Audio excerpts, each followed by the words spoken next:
भगीरथ आख्यान का आरंभ।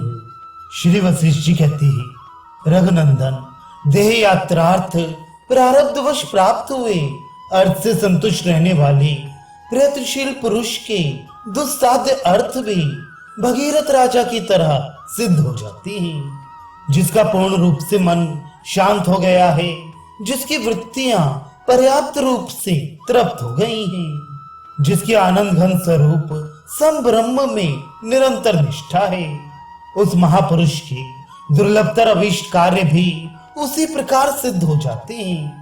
जिस प्रकार भगीरथ का सगर पुत्रों के उद्धार के लिए संजीवन गंगावतरण रूप अत्यंत दुर्लभ कार्य सिद्ध हो गया था।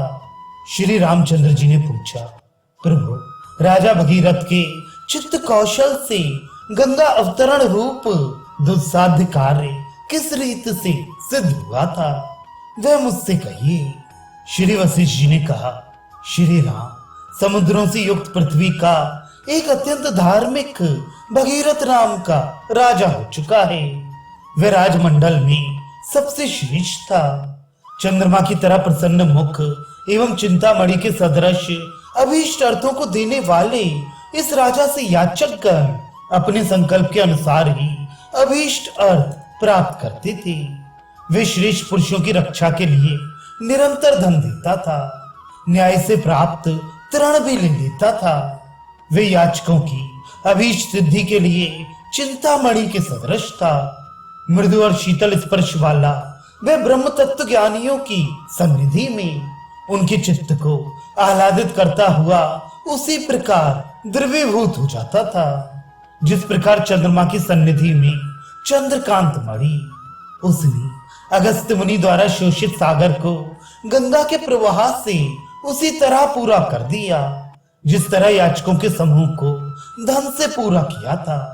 पातालवासी अपने पूर्वजों को उस लोक बंधु ने गंगा रूपी सीढ़ी लगाकर ब्रह्मलोक में पहुंचाया। गंगा जी को यहाँ लाने के उद्देश्य से अपनी तपस्या से ब्रह्मा, शंकर और जहू की आराधना करते हुए उस दृढ़ निश्चय से युक्त भगीरथ ने बार बार क्लेश सहन किया।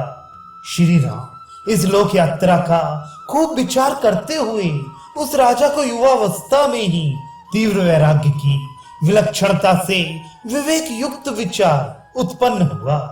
वह राजा एकांत में असमंजस में पड़कर व्याकुल हो इस संसार यात्रा का प्रतिदिन यूं विचार करने लगा। इस संसार में जिसके प्राप्त हो जाने से दूसरा कोई प्राप्य पदार्थ अवशिष्ट नहीं रहता, मैं उसी कर्म को सुकृत समझता हूँ। शेष कर्म तो विषूचिका अर्थात हैजे की बीमारी है। पुनः पुनः परिष्कृत कर्म करता हुआ मूढ़ बुद्धि प्राणी लज्जित नहीं होता। कोई मूर्ख प्राणी तो अवश्य बालक की तरह बार बार एक ही कर्म करता रहता है। इस तरह चिंता करने के अनंतर संसार से अत्यंत भयभीत उद्विग्न मन राजा भगीरथ ने एक दिन अपने गुरु तीर्थल से पूछा। भगीरथ ने कहा, विभो, बहुत काल से इन सारहीन सांसारिक वृत्ति रूप बड़े बड़े जंगलों में भटकते हुए हम सब अत्यंत खिन्न हो गए हैं।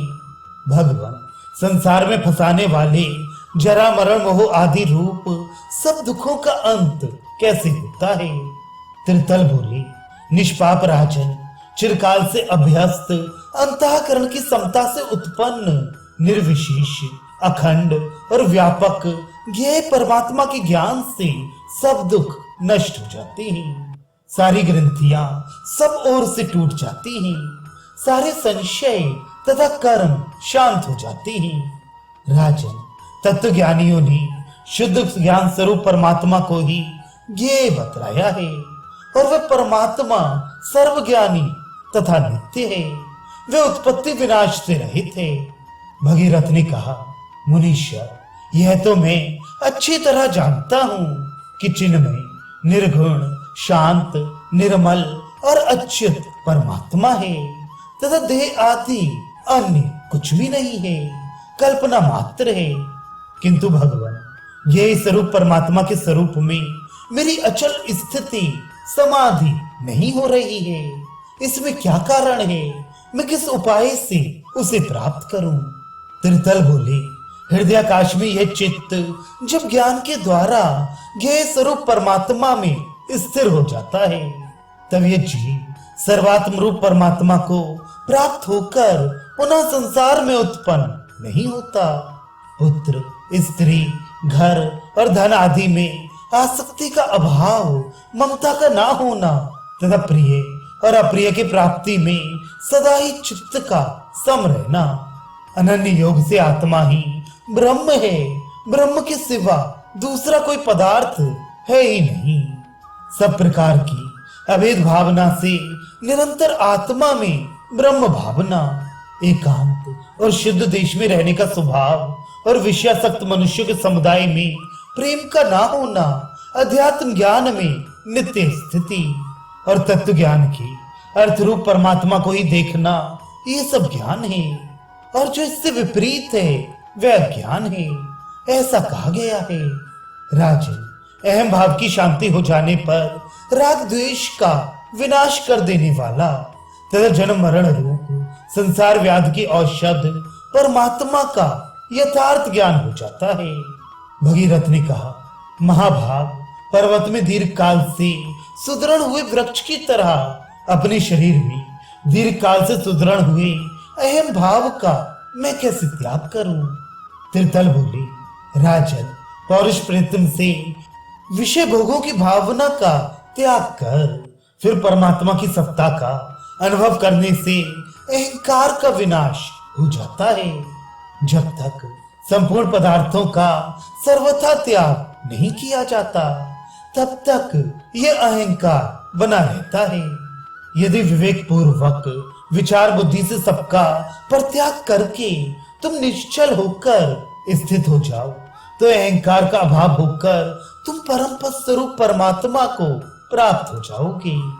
यदि तुम्हारे संपूर्ण राज्य चिन्ह आदि विशेषणों का त्याग हो जाए, यदि तुम भय से रहित हो जाओ, यदि तुम समस्त धन आदि की इच्छाओं का त्याग कर दो, यदि तुम शत्रुओं के लिए ही संपूर्ण ऐश्वर्य का त्याग करके और अकिंचन भाव को प्राप्त कर अहम भाव से निवृत्त हो जाओ, यदि तुम अपनी देह के अभिमान से रहित होकर उन सब शत्रुओं में ही भिक्षाटन करने लगो, तो तुम उच्च से उच्च स्थिति को प्राप्त होकर परम पद रूप परमात्मा को प्राप्त हो जाओगे।